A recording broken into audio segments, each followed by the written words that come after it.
O.Henry, Conscience in Art. I never could hold my partner, Andy Tucker, down to legitimate ethics of pure swindling, said Jeff Peters to me one day. Andy had too much imagination, to be honest. He used to devise schemes of money-getting so fraudulent and high financial that they wouldn't have been allowed in the bylaws of a railroad rebate system. Myself, I never believed in taking any man's dollars unless I gave him something for it. Something in the way of rolled gold jewelry, garden seeds, lumbago lotion, stock certificates, stove polish, or a crack on the head to show for his money.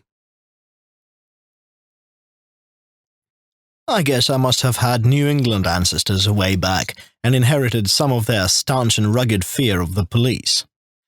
But Andy's family tree was a different kind. I don't think he could have traced his descent any further back than a corporation. One summer, while we was in the Middle West, working down the Ohio Valley with a line of family albums, headache powders, and roach destroyer, Andy takes one of his notions of high and actionable financiering. "Jeff," says he, "I've been thinking that we ought to drop these rutabaga fanciers and give our attention to something more nourishing and prolific. If we keep on snap-shooting these hinds for their egg money, we'll be classed as nature fakers. How about plunging into the fastnesses of the skyscraper country and biting some big bull caribous in the chest?" "Well," says I, "you know my idiosyncrasies. I prefer a square, non-illegal style of business such as we are carrying on now. When I take money, I want to leave some tangible object in the other fellow's hands for him to gaze at and to distract his attention from my spoor, even if it's only a comical cuss trick finger ring for squirting perfume in a friend's eye." "But if you've got a fresh idea, Andy," says I, "let's have a look at it. I'm not so wedded to petty graft that I would refuse something better in the way of a subsidy."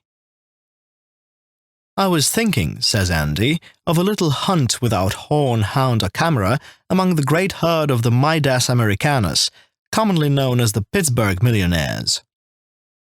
"In New York?" I asks. "No, sir," says Andy, "in Pittsburgh.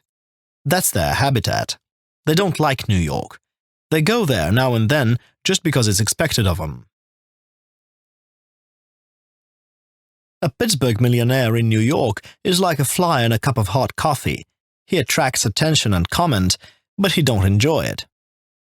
New York ridicules him for blowing so much money in that town of sneaks and snobs and sneers. The truth is, he don't spend anything while he's there. I saw a memorandum of expenses for a 10-day trip to Bunkumtown made by a Pittsburgh man worth $15 million once. Here's the way he set it down. RR fare to and from, $21. Cab fare to and from hotel, $2. Hotel bill, $5 per day, $50. Tips, $5,750. Total, $5,823.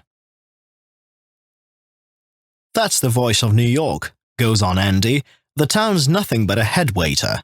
If you tip it too much, it'll go and stand by the door and make fun of you to the hat check boy. When a Pittsburgher wants to spend money and have a good time, he stays at home. That's where we'll go to catch him." Well, to make a dense story more condensed, me and Andy cached our Paris Green and antipyrine powders and albums in a friend's cellar and took the trail to Pittsburgh. Andy didn't have any special prospectus of chicanery and violence drawn up, but he always had plenty of confidence that his immoral nature would rise to any occasion that presented itself.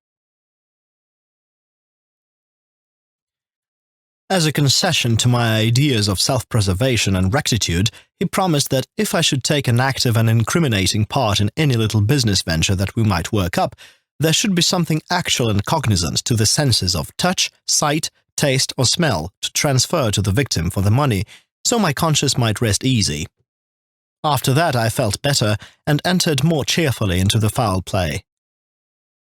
"Andy," says I, as we strayed through the smoke along the cinder path they call Smithfield Street, "had you figured out how we are going to get acquainted with these coke kings and pig iron squeezers?"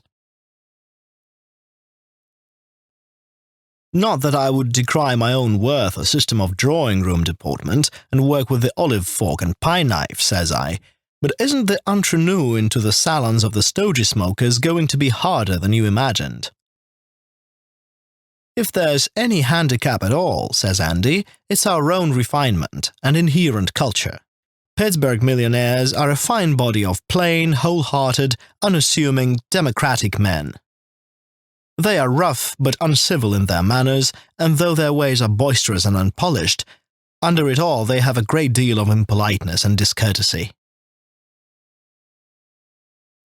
Nearly every one of them rose from obscurity, says Andy, and they live in it till the town gets to using smoke consumers. If we act simple and unaffected, and don't go too far from the saloons and keep making a noise like an import duty on steel rails, we won't have any trouble in meeting some of them socially. Well, Andy and me drifted about town 3 or 4 days getting our bearings. We got to knowing several millionaires by sight. One used to stop his automobile in front of our hotel and have a quart of champagne brought out to him. When the waiter opened it, he'd turn it up to his mouth and drink it out of the bottle. That showed he used to be a glass blower before he made his money. One evening Andy failed to come to the hotel for dinner. About 11 o'clock he came into my room. "Landed one, Jeff," says he, 12 millions. Oil, rolling mills, real estate and natural gas. He's a fine man. No airs about him. Made all his money in the last 5 years. He's got professors posting him up now in education, art and literature and haberdashery and such things. When I saw him, he'd just won a bet of $10,000 with a steel corporation man that there'd be 4 suicides in the Allegheny rolling mills today. So everybody in sight had to walk up and have drinks on him. He took a fancy to me and asked me to dinner with him. We went to a restaurant in Diamond Alley and sat on stools and had a sparkling moselle and clam chowder and apple fritters. Then he wanted to show me his bachelor apartment on Liberty Street. He's got 10 rooms over a fish market with privilege of the bath on the next floor above. He told me it cost him $18,000 to furnish his apartment, and I believe it. He's got $40,000 worth of pictures in one room, and $20,000 worth of curios and antiques in another. His name's Scudder, and he's 45 and taking lessons on the piano and 15,000 barrels of oil a day out of his wells. All right, says I, preliminary canter satisfactory, but que voulez-vous? What good is the art junk to us? And the oil? Now, that man, says Andy, sitting thoughtfully on the bed, ain't what you would call an ordinary scut. When he was showing me his cabinet of art curios, his face lighted up like the door of a coke oven. He says that if some of his big deals go through, he'll make J.P. Morgan's collection of sweatshop tapestry and Augusta, Maine beadwork look like the contents of an ostrich scraw thrown on a screen by a magic lantern. And then he showed me a little carving, went on Andy, that anybody could see was a wonderful thing. It was something like 2,000 years old, he said. It was a lotus flower with a woman's face in it, carved out of a solid piece of ivory. Scudder looks it up in a catalogue and describes it. An Egyptian carver named Khafra made 2 of them for King Ramesses II about the year BC. The other one can't be found. The junk shops and antique bugs have rubbered all Europe for it, but it seems to be out of stock. Scudder paid $2,000 for the one he has. Oh well, says I, this sounds like the purling of a rill to me. I thought we came here to teach the millionaire's business instead of learning art from him. Be patient, says Andy kindly. Maybe we will see a rift in the smoke ere long. All the next morning Andy was out. I didn't see him until about noon. He came to the hotel and called me into his room across the hall. He pulled a roundish bundle about as big as a goose egg out of his pocket and unwrapped it. It was an ivory carving just as he had described the millionaires to me. I went in an old second-hand store and pawn shop a while ago, says Andy, and I see this half hidden under a lot of old daggers and truck.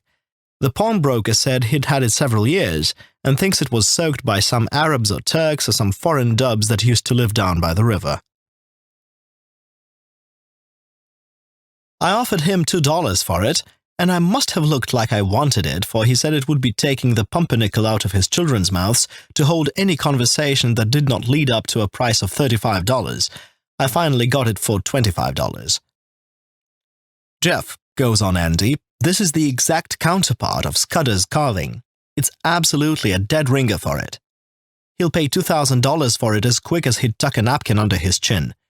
And why shouldn't it be the genuine other one, anyhow, that the old gypsy whittled out?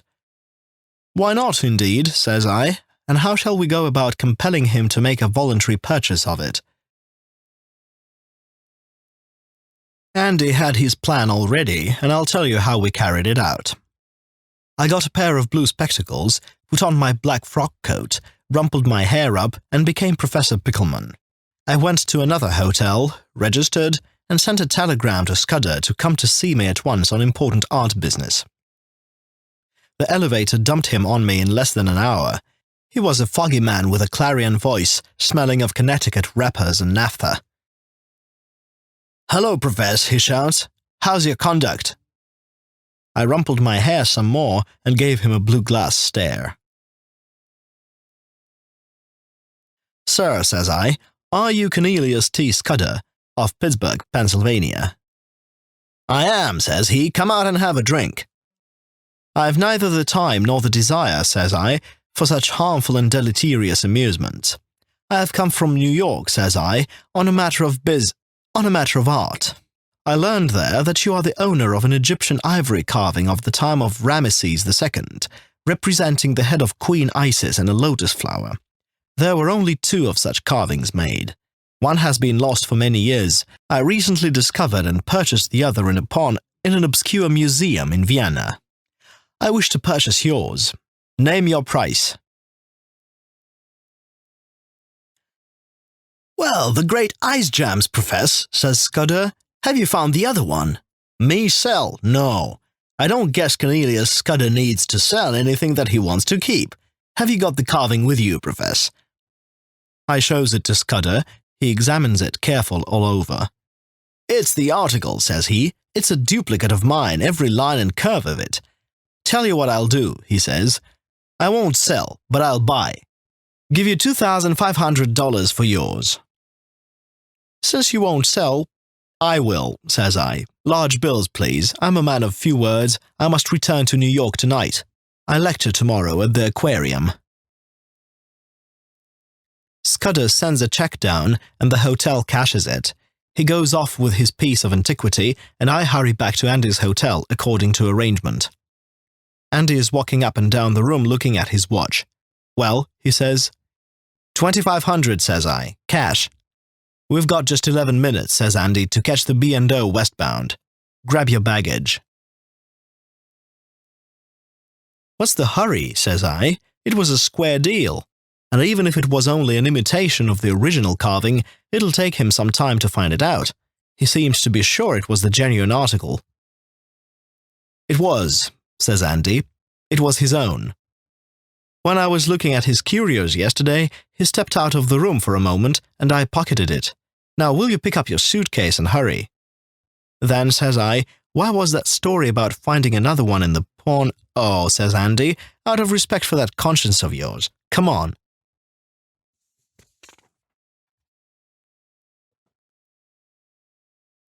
O.Henry, the Gentle Grafter. Modern rural sports. Jeff Peters must be reminded. Whenever he is called upon pointedly for a story, he will maintain that his life has been as devoid of incident as the longest of Trollope's novels. But lured, he will divulge. Therefore, I cast many and diverse flies upon the current of his thoughts before I feel a nibble. "I notice," said I, "that the Western farmers, in spite of their prosperity, are running after their old populistic idols again." "It's the running season," said Jeff. "For farmers, shad, maple trees, and the Connemore River. I know something about farmers." I thought I struck one once that had got out of the rut, but Andy Tucker proved to me I was mistaken. Once a farmer, always a sucker, said Andy. He's the man that's shoved into the front row among bullets, ballots, and the ballet. He's the funny bone and gristle of the country, said Andy, and I don't know who we would do without him. One morning, me and Andy wakes up with 68 cents between us in a yellow pine hotel on the edge of the pre-digested hoe cake belt of southern Indiana. How we got off the train there the night before, I can't tell you. For she went through the village so fast that what looked like a saloon to us through the car window turned out to be a composite view of a drugstore and a water tank 2 blocks apart. Why we got off at the first station we could belongs to a little Oroide gold watch and Alaska diamond deal we failed to pull off the day before, over the Kentucky line. When I woke up, I heard roosters crowing and smelt something like the fumes of nitromuriatic acid, and heard something heavy fall on the floor below us, and a man swearing. "Cheer up, Andy," says I. "We're in a rural community. Somebody has just tested a gold brick downstairs. We'll go out and get what's coming to us from a farmer." And then yoicks, and away. Farmers was always a kind of reserve fund to me. Whenever I was in hard luck, I'd go to the crossroads, hook a finger in a farmer's suspender, recite the prospectus of my swindle in a mechanical kind of a way, look over what he had, give him back his keys, whetstone, and papers that was of no value except to owner, and stroll away without asking any questions. Farmers are not fair game to me as high up in our business as me and Andy was. But there was times when we found him useful, just as Wall Street does the Secretary of the Treasury now and then. When we went downstairs, we saw he was in the midst of the finest farming section we ever see. About 2 miles away on a hill was a big white house in a grove, surrounded by a widespread agricultural agglomeration of fields and barns and pastures and outhouses. "Whose house is that?" we asked the landlord. "That," says he, "is the domicile and the arboreal, terrestrial and horticultural accessories of Farmer Ezra Plunkett, one of our county's most progressive citizens." After breakfast, me and Andy, with 8 cents capital left, casts the horoscope of the rural potentate. "Let me go alone," says I. "2 of us against 1 farmer would look as one-sided as Roosevelt using both hands to kill a grizzly." "All right," says Andy. "I like to be a true sport even when I'm only collecting rebates from the rutterback raisers. What bait are you going to use for this Ezra thing?" Andy asks me. "Oh," I says, "the first thing that come to hand in the suitcase. I reckon I'll take along some of the new income tax receipts, and the recipe for making clover honey out of clabber and apple peelings, and the order blanks for the McGuffey's readers which afterwards turn out to be McCormick's reapers, and the pearl necklace found on the train, and a pocket-sized gold brick, and a—" "That'll be enough," says Andy. "Any one of the lot ought to land on Ezra. And say, Jeff, make that succotash fancier give you nice, clean, new bills. It's a disgrace to our Department of Agriculture, Civil Service, and Pure Food Law, the kind of stuff some of these farmers hand out to use. I've had to take rolls from 'em that looked like bundles of microbe cultures captured out of a Red Cross ambulance. So I goes to a livery stable and hires a buggy on my looks. I drove out to the Plunkett farm and hitched. There was a man sitting on the front steps of the house. He had on a white flannel suit, a diamond ring, golf cap, and a pink ascot tie. "Summer boarder," says I to myself. "I'd like to see Farmer Ezra Plunkett," says I to him. "You see him," says he. "What seems to be on your mind?" I never answered a word. I stood still, repeating to myself the rollicking lines of that merry jingle, "The Man with the Hoe." When I looked at this farmer, the little devices I had in my pocket for buncoing the pushed-back brows seemed as hopeless as trying to shake down the beef trust with a mittimus and a parlor rifle. "Well," says he, looking at me close, "speak up. I see the left pocket of your coat sags a good deal. Out with a gold brick first. I'm rather more interested in the bricks than I am in the trick 60-day notes and the lost silver mine story. I had a kind of cerebral sensation of foolishness in my ideas of ratiocination, but I pulled out the little brick and unwrapped my handkerchief off it. $1.80, says the farmer, hefting it in his hand. Is it a trade? The lead in it is worth more than that, says I, dignified. I put it back in my pocket. All right, says he, but I sort of wanted it for the collection I'm starting. I got a $5,000 one last week for $2.10. Just then a telephone bell rings in the house. Come in, Bunk, says the farmer, and look at my place. It's kind of lonesome here sometimes.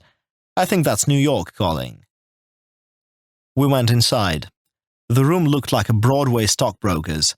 Light oak desks, 2 phones, Spanish leather upholstered chairs and couches, oil paintings in gilt frames a foot deep, and a ticker hitting off the news in one corner. Hello, hello, says this funny farmer. Is that the Regent Theatre? Yes, this is Plunkett of Woodbine Centre. Reserve 4 orchestra seats for Friday evening. My usual ones. Yes, Friday. Goodbye. I run over to New York every 2 weeks to see a show, says the farmer, hanging up the receiver.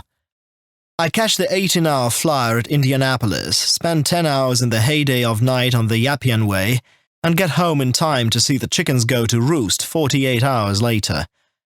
Oh, the pristine Hubbard squasherino of the cave-dwelling period is getting geared up some for the annual meeting of the Don't Blow Out the Gas Association, don't you think, Mr. Bunk?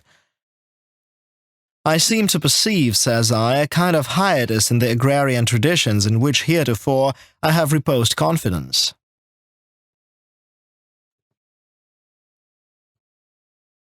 Sure, Bunk, says he. The yellow primrose on the river's brim is getting to look to us rubes like a holiday edition deluxe of the Language of Flowers with decal edges and frontispiece.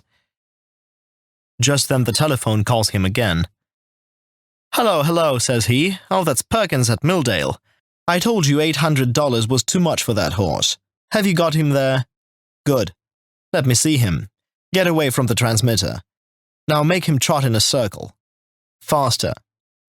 Yes, I can hear him. Keep on. Faster yet. That'll do. Now lead him up to the phone. Closer. Get his nose nearer. There. Now wait. No, I don't want that horse. What? No, not at any price. He interferes. And his wind broken. Goodbye. Now, Bunk, says the farmer, do you begin to realize that agriculture has had a haircut? You belong in a bygone era. Why, Tom Lawson himself knows better than to try to catch an up-to-date agriculturalist napping. It's Saturday the 14th on the farm, you bet. Now look here and see how we keep up with the day's doings. He shows me a machine on a table with 2 things for your ears like the penny and the slot affairs. I put it on and listened. A female voice starts up reading headlines of murders, accidents, and other political casualties. What you hear, says the farmer, is a synopsis of today's news in the New York, Chicago, St. Louis, and San Francisco papers. It is wired in to our Rural News Bureau and served hot to subscribers. On this table you see the principal dailies and weeklies of the country, also a special service of advance sheets of the monthly magazines. I picks up one sheet and sees that it's headed Special Advance Proofs. In July 1909, the Century will say, and so forth. The farmer rings up somebody, his manager, I reckon, and tells him to let that herd of 15 jerseys go at $600 a head, and to sow the 900-acre field in wheat, and to have 200 extra cans ready at the station for the milk trolley car. Then he passes the Henry Clays and sets out a bottle of green chartreuse, and goes over and looks at the ticker tape. Consolidated gas up 2 points, says he. Oh, very well. Ever monkey with copper? I asks. Stand back, says he, raising his hand, or I'll call the dog. I told you not to waste your time. After a while he says, Bunk, if you don't mind my telling you, your company begins to cloy slightly. I've got to write an article on the chimera of communism for a magazine, and attend a meeting of the Racetrack Association this afternoon. Of course you understand by now that you can't get my proxy for your remedy, whatever it may be. Well, sir, all I could think of to do was to go out and get in the buggy. The horse turned round and took me back to the hotel. I hitched him and went in to see Andy. In his room I told him about this farmer, word for word, and I sat picking at the table cover like one bereft of sagaciousness. I don't understand it, says I, humming a sad and foolish little song to cover my humiliation. Andy walks up and down the room for a long time, biting the left hand of his moustache as he does when in the act of thinking.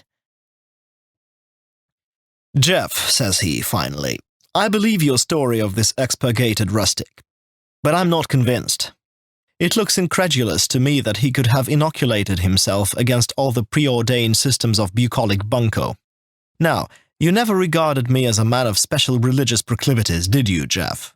Says Andy. Well, says I, no. But, says I, not to wound his feelings, I have also observed many church members whose said proclivities were not so outwardly developed that they would show on a white handkerchief if you rubbed them with it. I have always been a deep student of nature from creation down, says Andy, and I believe in an ultimatum design of providence. Farmers was made for a purpose, and that was to furnish a livelihood to men like me and you. Else why was we given brains? It is my belief that the manna that the Israelites lived on for 40 years in the wilderness was only a figurative word for farmers, and they kept up the practice to this day. And now, says Andy, I'm going to test my theory. Once a farmer, always a come-on, in spite of the veneering and the orifices that a spurious civilization has brought to him. You'll fail, same as I did, says I. This one's shook off the shackles of the sheepfold. He's entrenched behind the advantages of electricity, education, literature, and intelligence. I'll try, said Andy. There are certain laws of nature that free rural delivery can't overcome. Andy fumbles around a while in the closet and comes out dressed in a suit with brown and yellow checks as big as your hand. His vest is red with blue dots, and he wears a high silk hat. I noticed he'd soaked his sandy moustache in a kind of blue ink. Great Barnums, says I, you're a ringer for a circus thimble rig, man. Right, says Andy. Is the buggy outside? Wait here till I come back. I won't be long. 2 hours afterwards, Andy steps into the room and lays a wad of money on the table. $860, said he. Let me tell you. He was in. He looked me over and began to guy me. I didn't say a word, but got out the walnut shells and began to roll the little ball on the table. I whistled a tune or two, and then I started up the old formula.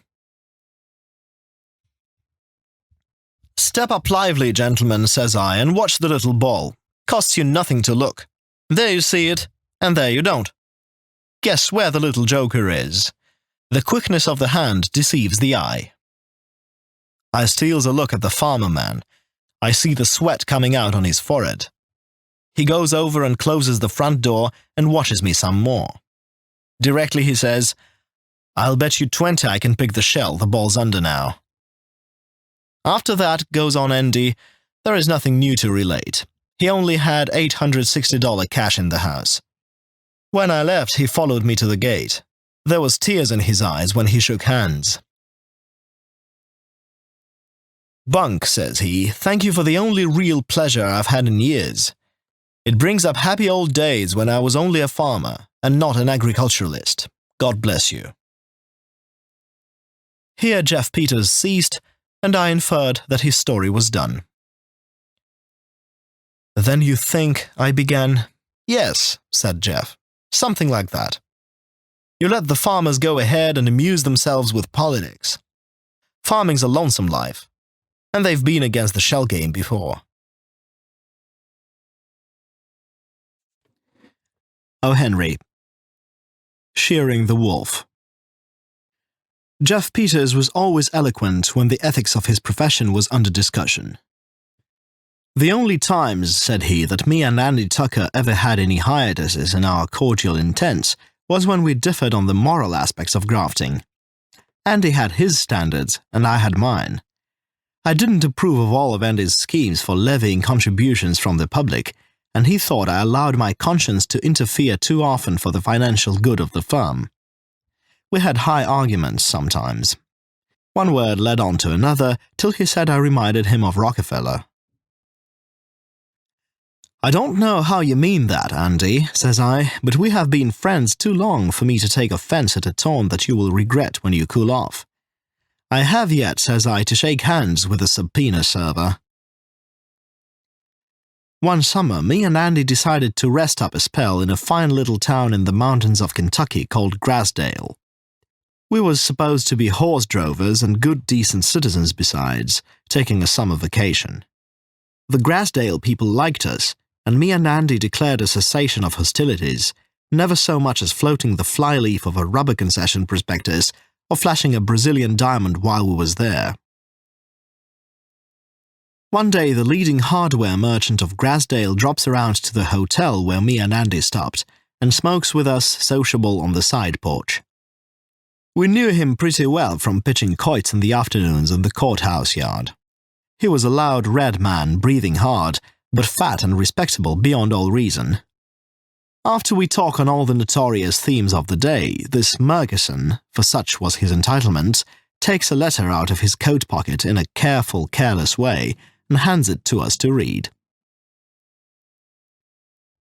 "Now, what do you think of that?" says he, laughing. "A letter like that to me." Me and Andy sees at a glance what it is, but we pretend to read it through. It was one of them old-time typewritten green goods letters explaining how for $1,000 you could get $5,000 in bills that an expert couldn't tell from the genuine, and going on to tell how they were made from plates stolen by an employee of the Treasury at Washington. "Think of 'em sending a letter like that to me," says Murchison again. "Lots of good men get 'em," says Andy. "If you don't answer the first letter, they let you drop. If you answer it, they write again asking you to come on with your money and do business." "But think of 'em writing to me," says Murchison. A few days later he drops around again. "Boys," says he, "I know you are all right, or I wouldn't confide in you. I wrote to them rascals again just for fun. They answered and told me to come on to Chicago. They said telegraph to J. Smith when I would start. When I get there, I am to wait on a certain street corner till a man in a grey suit comes along and drops a newspaper in front of me. Then I am to ask him how the water is, and he knows it's me, and I know it's him." "Ah, yes," says Andy, gaping, "it's the same old game. I've often read about it in the papers. Then he conducts you to the private abattoir in the hotel, where Mr. Jones is already waiting. They show you brand new real money and sell you all you want at 5 for 1. You see 'em put it in a satchel for you and know it's there. Of course it's brown paper when you come to look at it afterward." "Oh, they couldn't switch it on me," says Murchison. "I haven't built up the best-paying business in Grassdale without having witticisms about me. You say it's real money they show you, Mr. Tucker?" I see by the papers that it always is," says Andy. "Boys," says Murchison, "I've got it in my mind that them fellows can't fool me. I think I'll put a couple of $1,000 in my jeans and go up there and put it all over 'em. If Bill Murchison gets his eyes once on them bills they show him, he'll never take 'em off of them. They offer $5 for $1, and they'll have to stick to the bargain if I tackle 'em. That's the kind of trader Bill Murchison is. Yes, I just believe I'll drop up Chicago way and take a 5 to 1 shot on J. Smith. I guess the water'll be fine enough." Me and Andy tries to get this financial misquotation out of Murchison's head, but we might as well have tried to keep the man who rolls peanuts with a toothpick from betting on Brian's election. No, sir. He was going to perform a public duty by catching these green goods swindlers at their own game.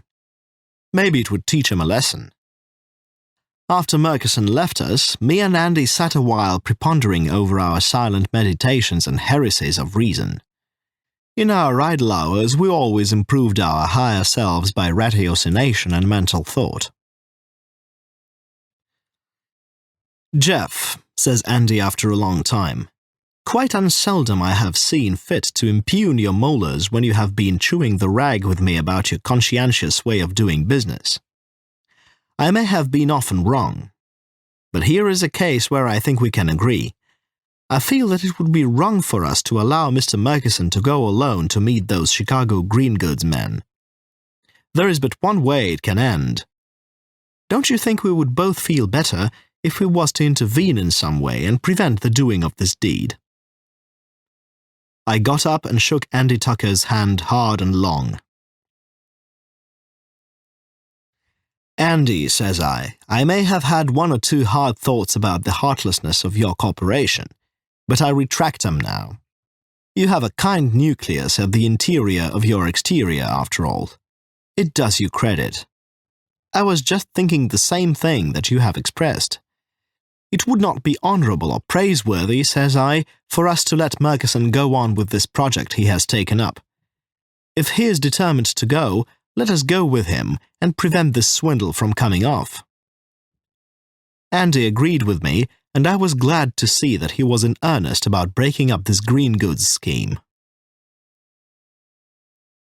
"I don't call myself a religious man," says I, "or a fanatic in moral bigotry, but I can't stand still and see a man who has built up his business by his own efforts and brains and risk be robbed by an unscrupulous trickster who is a menace to the public good." "Right, Jeff," says Andy. "We'll stick right along with Murchison if he insists on going and block this funny business. I'd hate to see any money dropped in it as bad as you would." Well, we went to see Murchison. "No, boys," says he, "I can't consent to let the song of this Chicago siren waft by me on the summer breeze. I'll fry some fat out of this ignis fatuus or burn a hole in the skillet. But I'd be plumb diverted to death to have you all go along with me. Maybe you could help some when it comes to cashing in the ticket to that 5-to-1 shot. Yes, I'd really take it as a pastime and regalement if you boys would go along too." Murchison gives it out in Grassdale that he is going for a few days with Mr. Peters and Mr. Tucker to look over some iron ore property in West Virginia. He wires J. Smith that he will set foot in the spiderweb on a given date, and the three of us lights out for Chicago. On the way, Murchison amuses himself with premonitions and advanced pleasant recollections. "In a grey suit," says he, "on the southwest corner of Wabash Avenue and Lake Street." He drops the paper and I ask how the water is. Oh, my. And then he laughs all over for 5 minutes. Sometimes Murchison was serious and tried to talk himself out of his cogitations, whatever they was. "Boys," says he, "I wouldn't have this to get out in Grassdale for 10 times $1,000. It would ruin me there. But I know you all are all right. I think it's the duty of every citizen," says he, "to try to do up these robbers that prey upon the public. I'll show 'em whether the water's fine. $5 for one, that's what J. Smith offers, and he'll have to keep his contract if he does business with Bill Murchison." We got into Chicago about 7 p.m. Murchison was to meet the grey man at 9:30. We had dinner at a hotel and then went up to Murchison's room to wait for the time to come. "Now, boys," says Murchison, "let's get our gumption together and inoculate a plan for defeating the enemy. Suppose while I'm exchanging airy bandage with the grey capper, you gents come along, by accident, and holler, 'Hello, Murk,' and shake hands with symptoms of surprise and familiarity. Then I take the capper aside and tell him you all are Jenkins and Brown of Grassdale, groceries and feed, good men and maybe willing to take a chance while away from home. Bring 'em along, he'll say, of course, if they care to invest. Now, how does that scheme strike you? What do you say, Jeff? Says Andy, looking at me. Why, I'll tell you what I say, says I. I say let's settle this thing right here, now. I don't see any use of wasting any more time. I took a nickel-plated .38 out of my pocket and clicked the cylinder around a few times. You undevout, sinful, insidious hog, says I to Murgison, get out that 2,000 and lay it on the table.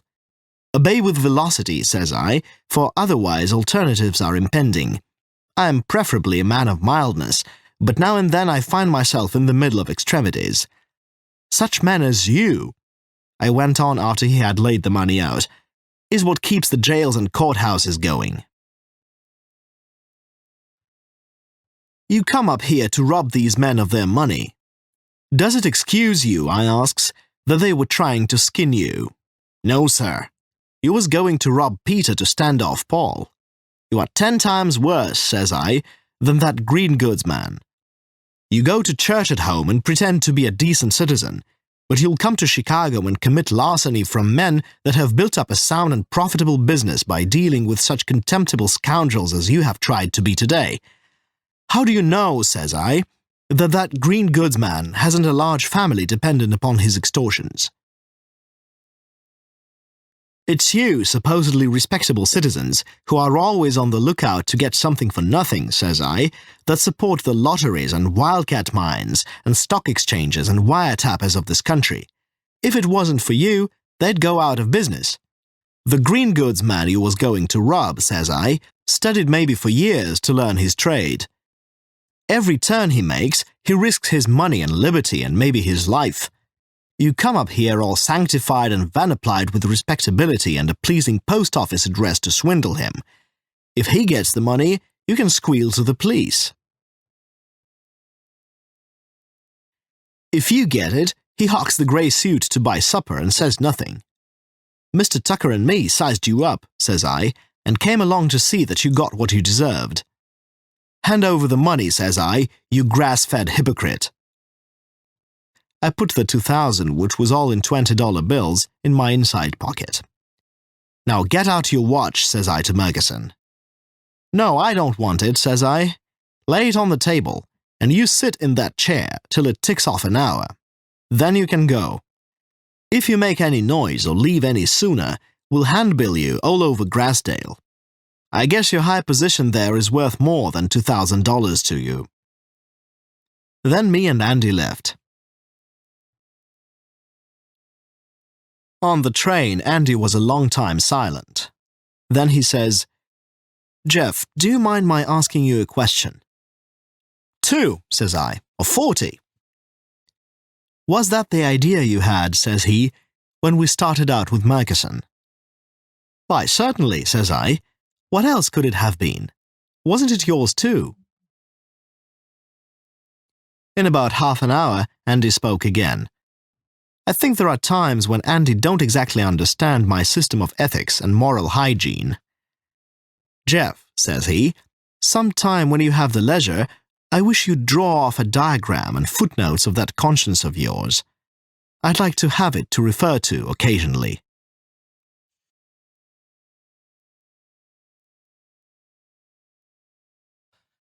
O.Henry, the chair of philantomatics.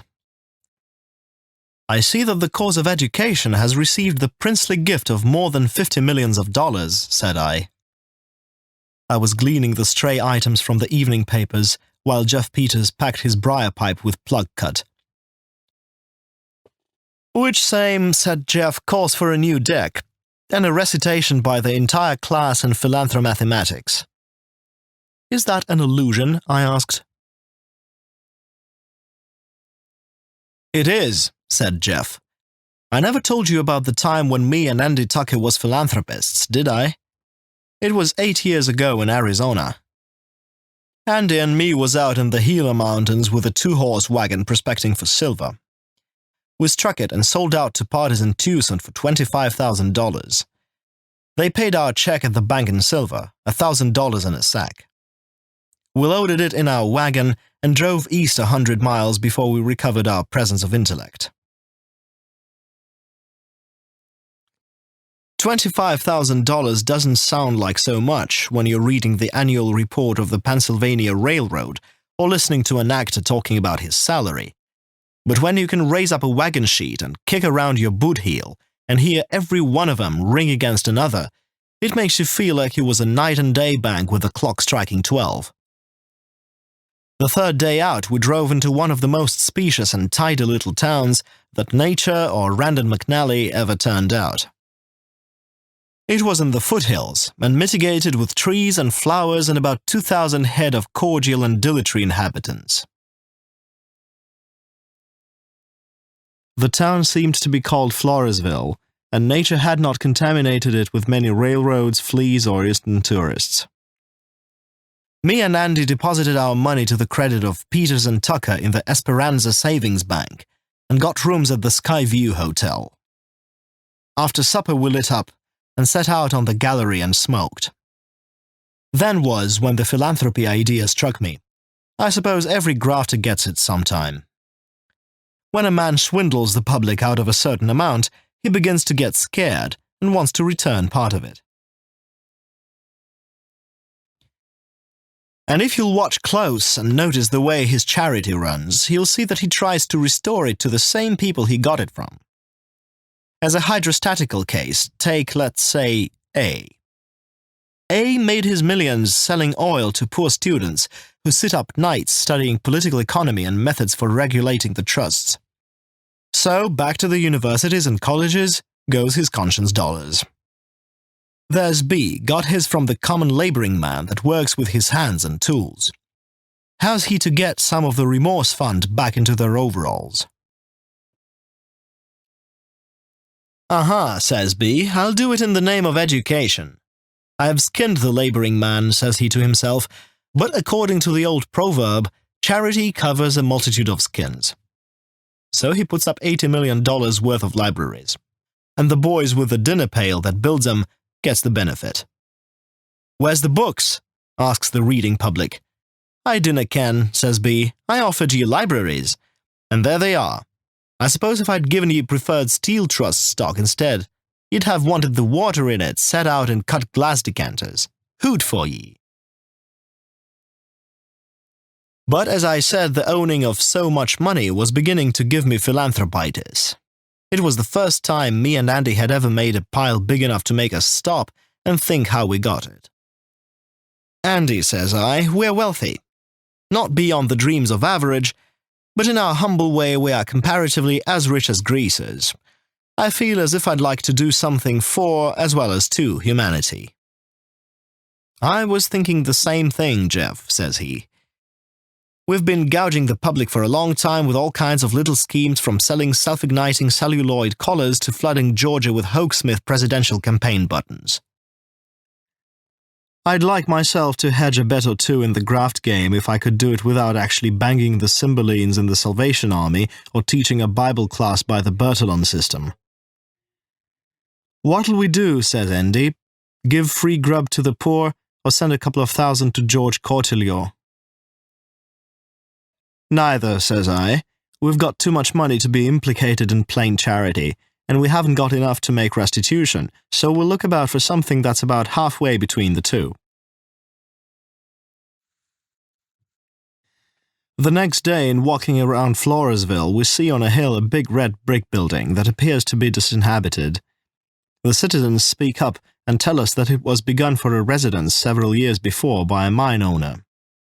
After running up the house, he finds he only had $2.80 left to furnish it with, so he invests that in whiskey and jumps off the roof on a spot where he now requiescats in pieces. As soon as me and Andy saw that building, the same idea struck both of us.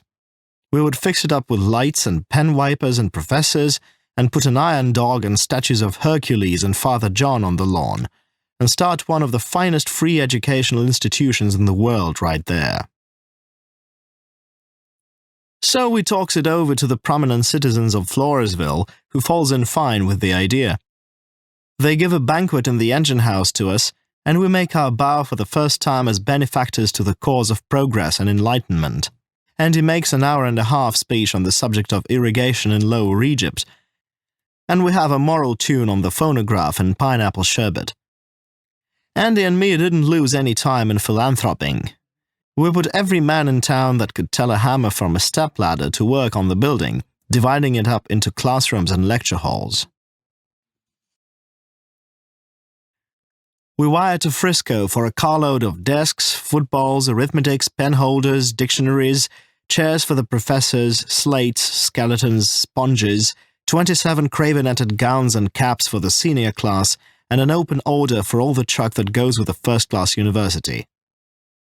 I took it on myself to put a campus and a curriculum on the list, but the telegraph operator must have got the words wrong, being an ignorant man, for when the goods come we found a can of peas and a currycomb among them.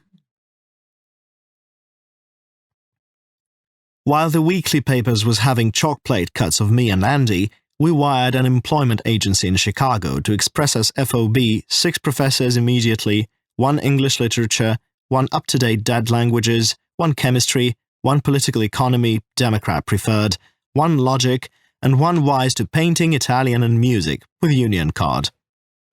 The Esperanza Bank guaranteed salaries, which was to run between $800 and $800.50. Well, sir, we finally got in shape. Over the front door was carved the words, "The World's University, Peters and Tucker, patrons and proprietors."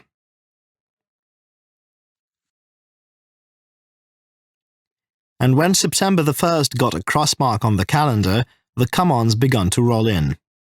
First, the faculty got off the Tri-Weekly Express from Tucson. They was mostly young, spectacled, and red-headed, with sentiments divided between ambition and food. Andy and me got billeted on the Floresvillians, and then laid for the students. They came in bunches. We had advertised the university in all the state papers, and it did us good to see how quick the country responded. 219 husky lads aging along from 18 up to chin whiskers answered the clarion call of free education. They ripped open that town, sponged the seams, turned it, lined it with new mohair, and you couldn't have told it from Harvard or Goldfields at the March term of court.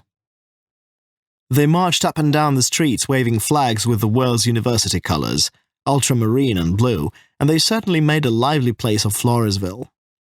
Andy made them a speech from the balcony of the Skyview Hotel, and the whole town was out celebrating. In about 2 weeks, the professors got the students disarmed and herded into classes. I don't believe there's any pleasure equal to being a philanthropist. Me and Andy bought high silk hats and pretended to dodge the 2 reporters of the Floresville Gazette. The paper had a man to kodak us whenever we appeared on the street, and ran our pictures every week over the column headed Educational Notes. Andy lectured twice a week at the university, and afterward I would rise and tell a humorous story.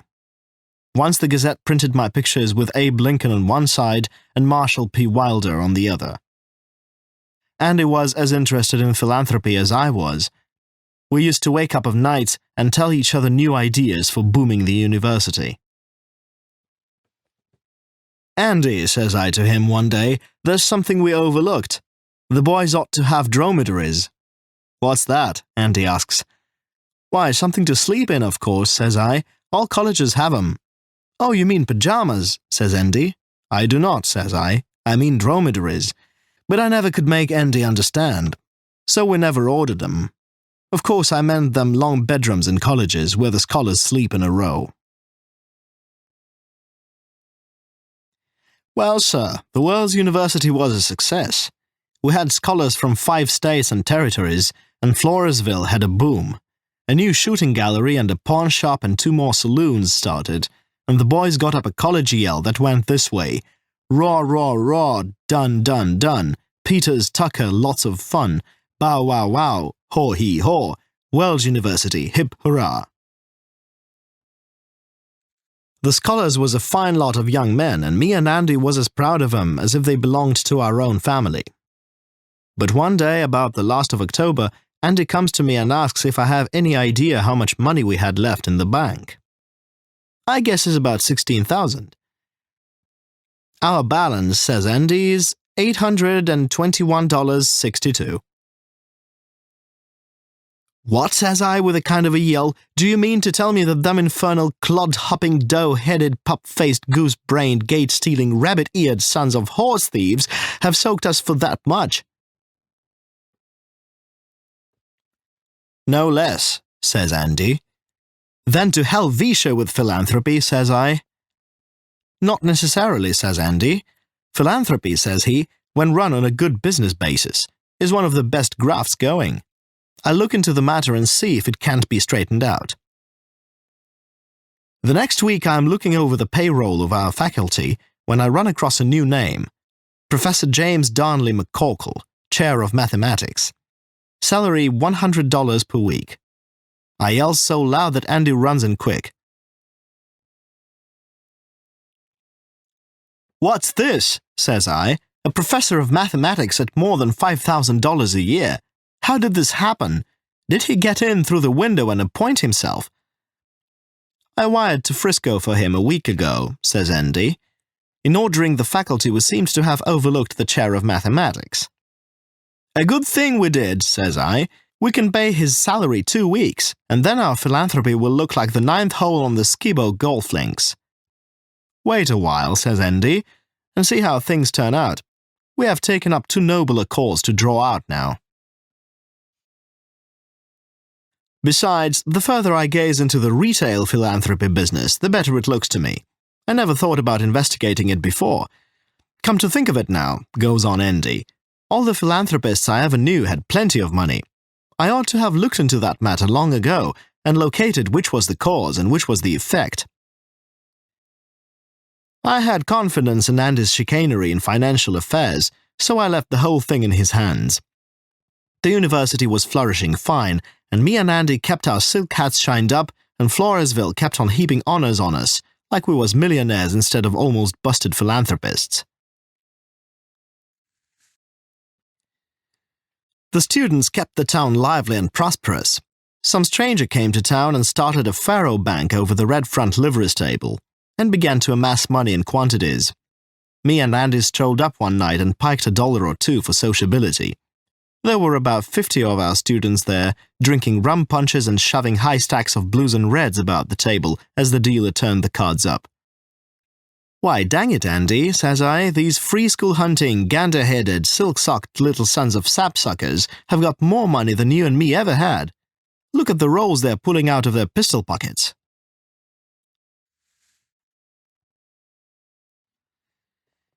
Yes, says Andy, a good many of them are sons of wealthy miners and stockmen. It's very sad to see 'em wasting their opportunities this way. At Christmas, all the students went home to spend the holidays. We had a farewell blowout at the university, and Andy lectured on modern music and prehistoric literature of the archipelagos. Each one of the faculty answered to toasts and compared me and Andy to Rockefeller and the Emperor Marcus Autolycus.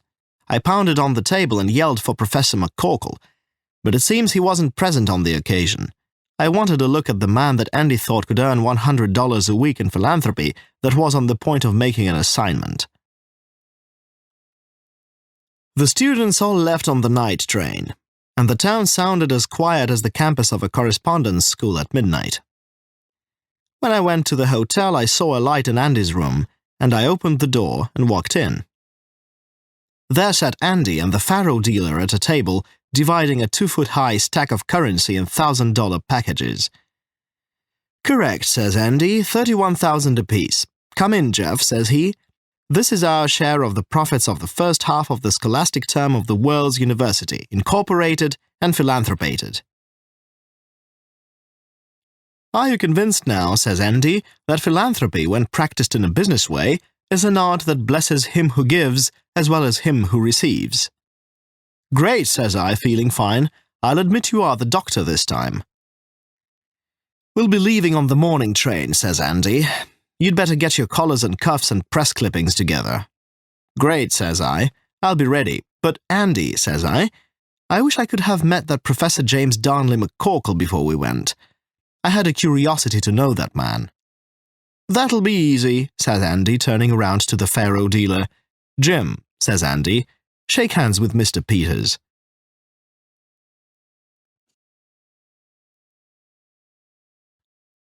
O.Henry. The Exact Science of Matrimony. As I have told you before, said Jeff Peters, I never had much confidence in the perfidiousness of woman. As partners or co-educators in the most innocent line of graft, they are not trustworthy. They deserve the compliment, said I. I think they are entitled to be called the honest sex. Why shouldn't they be, said Jeff. They've got the other sex either grafting or working overtime for 'em. They're all right in business until they get their emotions or their hair touched up too much. Then you want to have a flat-footed, heavy-breathing man with sandy whiskers, 5 kids and a building and loan mortgage ready as an understudy to take her desk. Now there was that widow lady that me and Andy Tucker engaged to help us in that little matrimonial agency scheme we floated out in Cairo.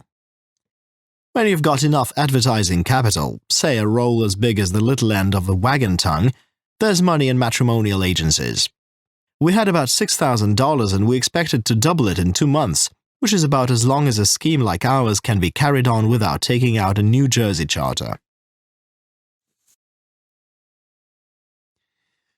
We fixed up an advertisement that read about like this. Charming widow, beautiful, home-loving, 32 years, possessing $3,000 cash and owning valuable country property, would remarry. Would prefer a poor man with affectionate disposition to one with means, as she realizes that the solid virtues are oftenest to be found in the humble walks of life. No objection to elderly man or one of homely appearance if faithful and true and competent to manage property and invest money with judgment. Address with particulars, Lonely, care of Peters & Tucker Agents, Cairo, Illinois. So far so pernicious, says I, when we had finished the literary concoction. And now, says I, where is the lady? Andy gives me one of his looks of calm irritation. Jeff, says he, I thought you had lost them ideas of realism in your art. Why should there be a lady? When they sell a lot of watered stock on Wall Street, would you expect to find a mermaid in it? What has a matrimonial ad got to do with a lady? Now listen, says I.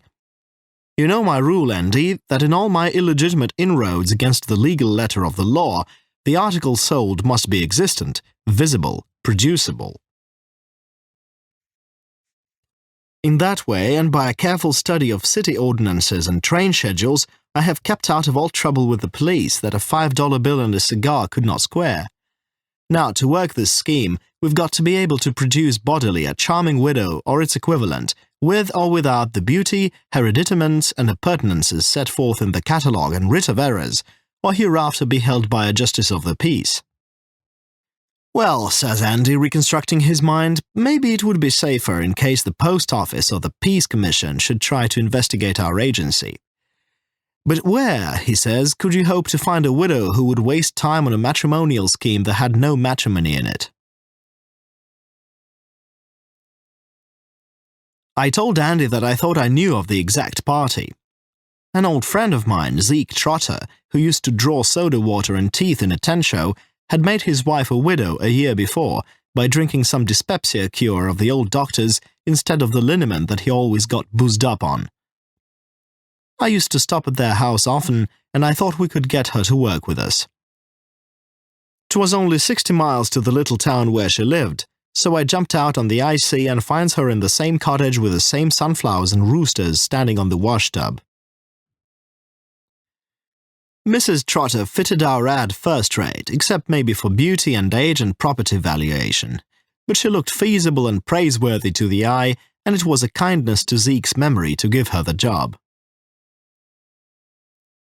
Is this an honest deal you are putting on, Mr. Peters? She asks me when I tell her what we want.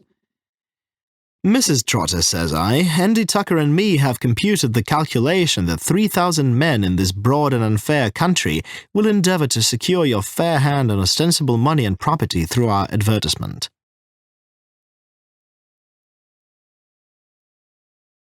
Out of that number, something like 3,000 will expect to give you in exchange, if they should win you, the carcass of a lazy and mercenary loafer, a failure in life, a swindler, and contemptible fortune-seeker.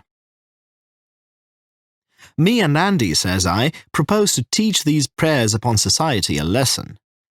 It was with difficulty, says I, that me and Andy could refrain from forming a corporation under the title of the Great Moral and Millennial Malevolent Matrimonial Agency. Does that satisfy you? It does, Mr. Peters, says she. I might have known you wouldn't have gone into anything that wasn't opprobrious. But what will my duties be? Do I have to reject personally these 3,000 ramscallions you speak of, or can I throw them out in bunches? Your job, Mrs. Trotter, says I, will be practically a sinecure. You will live at a quiet hotel and will have no work to do. Andy and I will attend to all the correspondence and business end of it.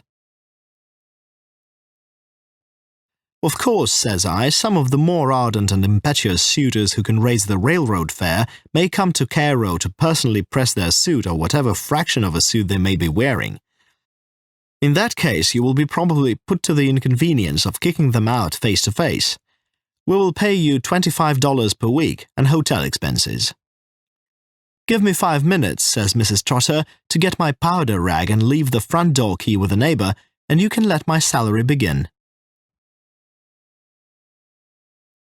So I conveys Mrs. Trotter to Cairo and establishes her in a family hotel far enough away from mine and Andy's quarters to be unsuspicious and available, and I tell Andy.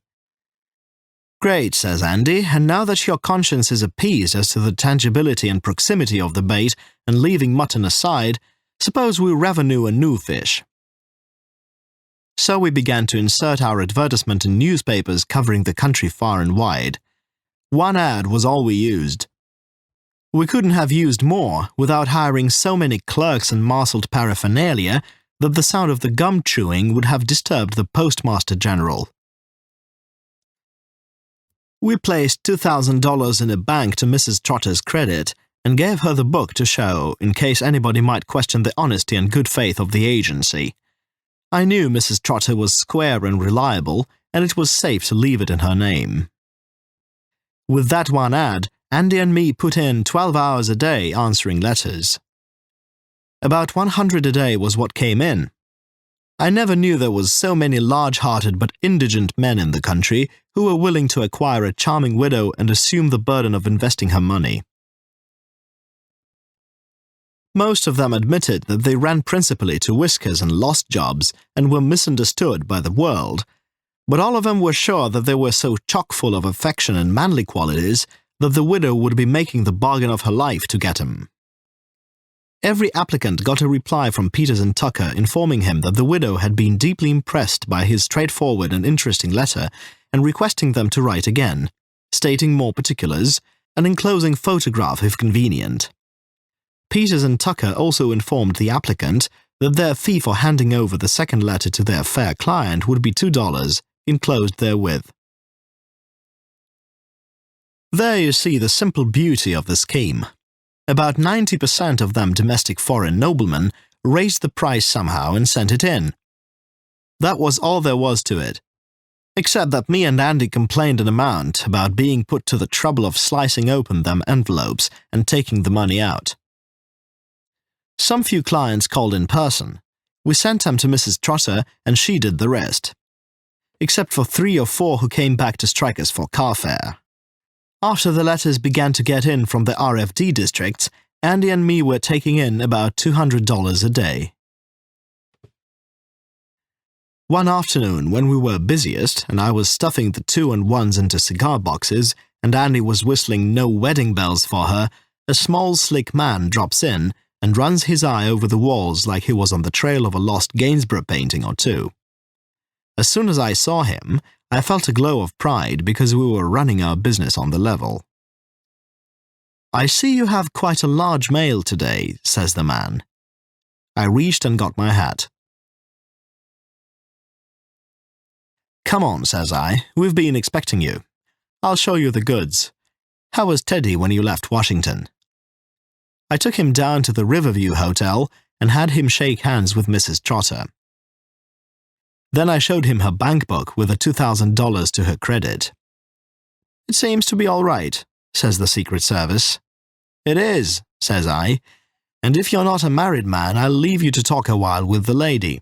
We won't mention the $2. "Thanks," says he. "If I wasn't, I might. Good day, Mrs. Peters." Toward the end of 3 months, we had taken in something over $5,000, and we saw it was time to quit. We had a good many complaints made to us, and Mrs. Trotter seemed to be tired of the job. A good many suitors had been calling to see her, and she didn't seem to like that. So we decides to pull out, and I goes down to Mrs. Trotter's hotel to pay her last week's salary and say farewell and get her check for the $2,000. When I got there, I found her crying like a kid that don't want to go to school. Now, says I, "what's it all about? Somebody sassed you, or you getting homesick?" "No, Mr. Peters," says she, "I'll tell you. You was always a friend of Zeke's, and I don't mind. Mr. Peters, I'm in love. I just love a man so hard I can't bear not to get him. He's just the ideal I've always had in mind." "Then take him," says I. "That is, if it's a mutual case. Does he return the sentiment according to the specifications and painfulness you have described?" "He does," says she, "but he's one of the gentlemen that's been coming to see me about the advertisement, and he won't marry me unless I give him the $2,000. His name is William Wilkinson." And then she goes off again in the agitations and hysterics of romance. "Mrs. Trotter," says I, "there's no man more sympathizing with a woman's affections than I am. Besides, you was once the life partner of one of my best friends. If it was left to me, I'd say take this $2,000 and the man of your choice, and be happy. We could afford to do that because we have cleaned up over $5,000 from these suckers that wanted to marry you. But," says I, "Andy Tucker is to be consulted. He is a good man, but keen in business. He is my equal partner financially. I will talk to Andy," says I, "and see what can be done." I goes back to our hotel and lays the case before Andy. "I was expecting something like this all the time," says Andy. "You can't trust a woman to stick by you in any scheme that involves her emotions and preferences." "It's a sad thing, Andy," says I, "to think that we've been the cause of the breaking of a woman's heart." "It is," says Andy, "and I tell you what I'm willing to do, Jeff. You've always been a man of a soft and generous heart and disposition. Perhaps I've been too hard and worldly and suspicious. For once, I'll meet you halfway. Go to Mrs. Trotter and tell her to draw the $2,000 from the bank and give it to this man she's infatuated with, and be happy." I jumps up and shakes Andy's hand for 5 minutes, and then I goes back to Mrs. Trotter and tells her, and she cries as hard for joy as she did for sorrow. 2 days afterward, me and Andy packed up to go. "Wouldn't you like to go down and meet Mrs. Trotter once before we leave?" I asks him. "She'd like mightily to know you and express her encomiums and gratitude." "Why, I guess not," says Andy. "I guess we'd better hurry and catch that train." I was strapping our capital around me in a memory belt like we always carried it, when Andy pulls a roll of large bills out of his pocket and asks me to put 'em with the rest. "What's this?" says I. "It's Mrs. Trotter's 2,000, says Andy. "How do you come to have it?" I asks. "She gave it to me," says Andy. "I've been calling on her 3 evenings a week for more than a month." "Then are you William Wilkinson?" says I. "I was," says Andy. O.Henry, the Octopus Marooned. "A trust is its weakest point," said Jeff Peters. "That," said I, "sounds like one of those unintelligible remarks such as, 'Why is a policeman?'" "It is not," said Jeff. There are no relations between a trust and a policeman. My remark was an epitogram, an axis, a kind of mulctum in parvo. What it means is that a trust is like an egg, and it is not like an egg. If you want to break an egg, you have to do it from the outside. The only way to break up a trust is from the inside. Keep sitting on it until it hatches. Look at the brood of young colleges and libraries that's chirping and peeping all over the country. Yes, sir, every trust bears in its own bosom the seeds of its destruction, like a rooster that crows near a Georgia-colored Methodist camp meeting or a Republican announcing himself a candidate for governor of Texas. I asked Jeff, jestingly, if he had ever, during his checkered, plated, mottled, pied and dappled career, conducted an enterprise of the class to which the word trust had been applied. Somewhat to my surprise, he acknowledged the corner. "Once," said he, "and the state seal of New Jersey never bit into a charter that opened up a solider and safer piece of legitimate octopusing. We had everything in our favor: wind, water, police, nerve, and a clean monopoly of an article indispensable to the public. There wasn't a trust buster on the globe that could have found a weak spot in our scheme. It made Rockefeller's little kerosene speculation look like a bucket shop. But we lost out." "Some unforeseen opposition came up, I suppose," I said. "No, sir, it was just as I said. We were self-curbed. It was a case of auto-suppression. There was a rift within the lute, as Albert Tennyson says. You remember I told you that me and Andy Tucker was partners for some years. That man was the most talented conniver at stratagems I ever saw. Whenever he saw a dollar in another man's hands, he took it as a personal grudge if he couldn't take it any other way. And he was educated too, besides having a lot of useful information. He had acquired a big amount of experience out of books and could talk for hours on any subject connected with ideas and discourse.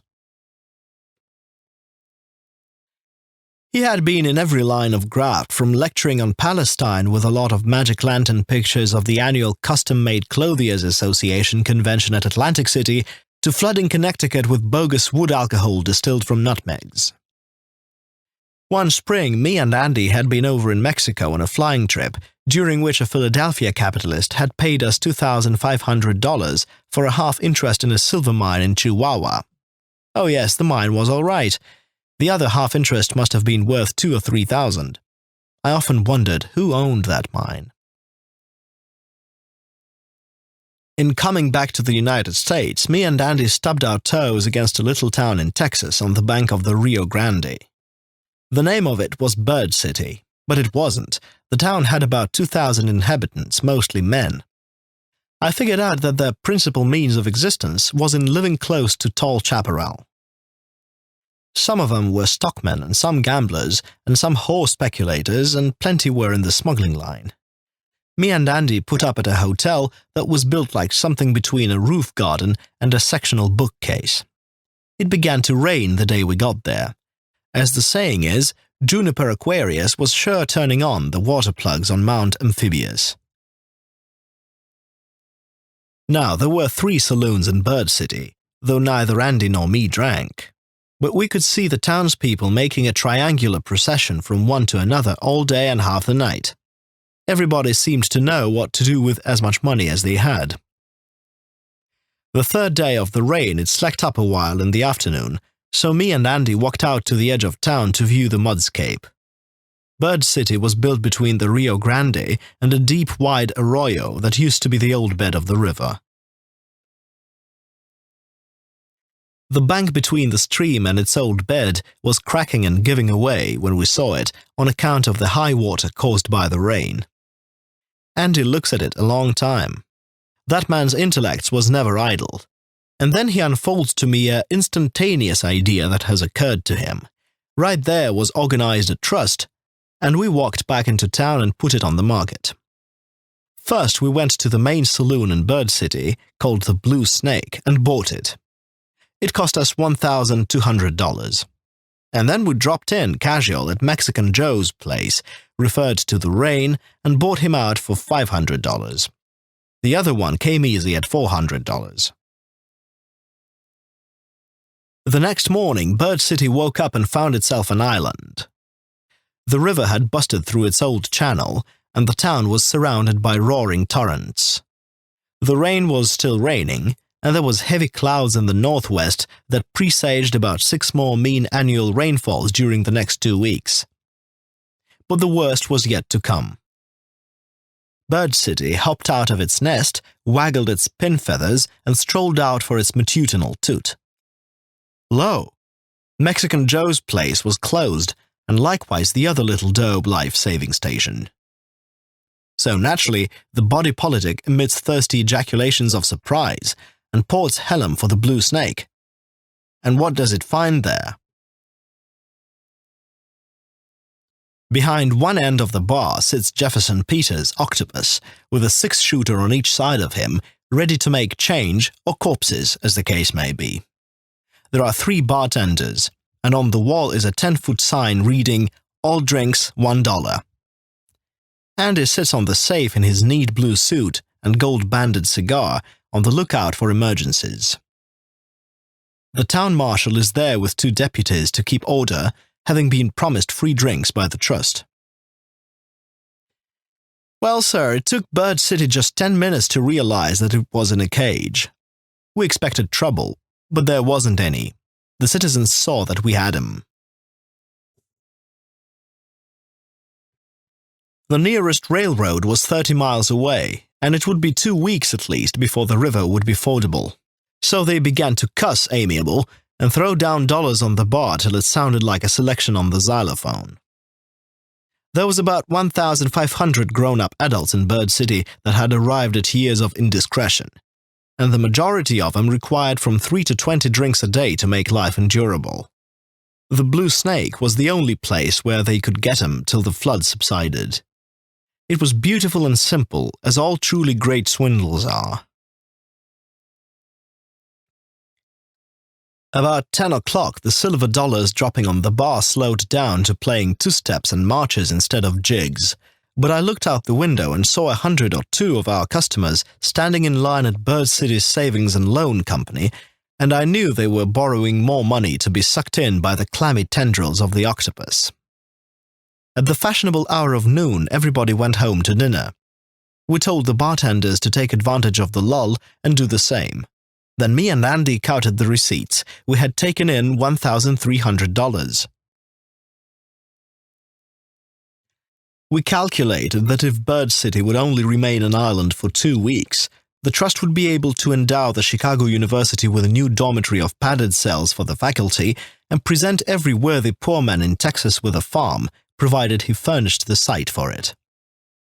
Andy was especially inroaded by self-esteem at our success, the rudiments of the scheme having originated in his own surmises and premonitions. He got off the safe and lit the biggest cigar in the house. "Jeff," says he, "I don't suppose that anywhere in the world you could find 3 cormorants with brighter ideas about downtreading the proletariat than the firm of Peters, Satan and Tucker Incorporated. We have sure handed the small consumer a giant blow in the sole apoplectic region. No?" "Well," says I, "it does look as if we would have to take up gastritis and golf or be measured for kilts in spite of ourselves." This little turn in bug juice is verily all to the skibo. "And I can stand it," says I. "I'd rather batten than bant any day."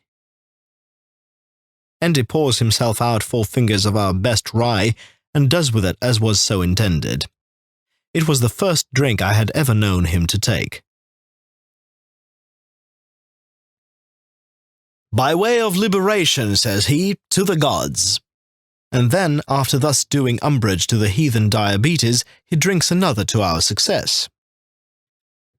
And then he begins to toast the trade, beginning with Raisuli and the Northern Pacific, and on down the line to the little ones like the Schoolbook Combine and the Oleomargarine outrages, and the Lehigh Valley and Great Scott Coal Federation. "It's all right, Andy," says I, "to drink the health of our brother monopolists, but don't overdo the wassail. You know, our most eminent and loathed multi-corruptionists live on weak tea and dog biscuits." Andy went in the back room a while and came out dressed in his best clothes. There was a kind of murderous and soulful look of gentle riotousness in his eye that I didn't like. I watched him to see what turn the whiskey was going to take in him. There are two times when you never can tell what is going to happen. One is when a man takes his first drink, and the other is when a woman takes her latest. In less than an hour, Andy's skate had turned to a nice yacht. He was outwardly decent and managed to preserve his aquarium, but inside he was impromptu and full of unexpectedness. "Jeff," says he, "do you know that I'm a crater? A living crater?" "That's a self-evident hypothesis," says I, "but you're not Irish. Why don't you say creature according to the rules and syntax of America?" "I'm the crater of a volcano," says he. "I'm all aflame and crammed inside with an assortment of words and phrases that have got to have an exodus. I can feel millions of synonyms and parts of speech rising in me," says he, "and I've got to make a speech of some sort. Drink," says Andy, "always drives me to oratory." "It could do no worse," says I. "From my earliest recollections," says he, "alcohol seemed to stimulate my sense of recitation and rhetoric. Why, in Brian's second campaign," says Andy, "they used to give me 3 gin rickeys and I'd speak 2 hours longer than Billy himself could on the silver question. Finally, they persuaded me to take the gold cure." "If you've got to get rid of your excess verbiage," says I, "why not go out on the riverbank and speak a piece? It seems to me there was an old spellbinder named Cantharides that used to go and disincorporate himself of his windy numbers along the seashore." "No," says Andy, "I must have an audience. I feel like if I once turned loose, people would begin to call Senator Beveridge the grand young sphinx of the Wabash. I've got to get an audience together, Jeff, and get this oral distension assuaged, or it may turn in on me, and I'd go about feeling like a Decollage edition deluxe of Mrs. E.D.E.N. Southworth." "On what special subject of the theorems and topics does your desire for vocality seem to be connected with?" I asks. "I ain't particular," says Andy. "I'm equally good and varicose on all subjects. I can take up the matter of Russian immigration, or the poetry of John W. Keats, or the tariff, or Kabyle literature, or drainage, and make my audience weep, cry, sob, and shed tears by turns."